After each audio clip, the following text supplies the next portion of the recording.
Leeds Beer Festival takes place every year at Pudsey Civic Hall and showcases nearly 200 real ales, as well as an array of ciders and a global beer bar. We speak to festival organiser Mike Hampshire, who told us a little bit about the history of ale in Leeds. The history of beer in Leeds, you only have to go back about 10 years to Joshua Tetley's, which was founded about 100 odd years ago. They had a really good brewing history in Leeds. Unfortunately, they left Leeds about 10 years ago. They moved to Nottinghamshire, and we lost a really good brewery, losing about 100 people, losing their jobs.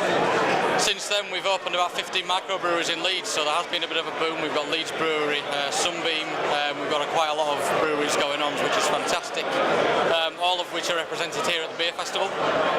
They're classed as local ale, so if you look on pub clips it says local ale on there. In the wider Yorkshire area we've got about 80 breweries represented overall, about 190 ales all in total.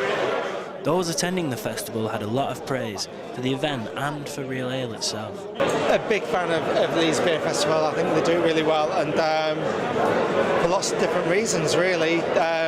The two-thirds thing's a great idea because you're drinking thirds, you get to try more beers. I've had some really interesting IPAs and stouts and porters that some of the Camera Festivals don't do as well. So yeah, it still is my favourite Camera Festival. I think it's on the up. I think a lot of younger people are getting into it.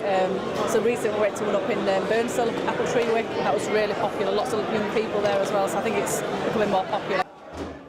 The resurgence of ale in youth culture is fantastic, and hopefully its popularity will only continue to grow.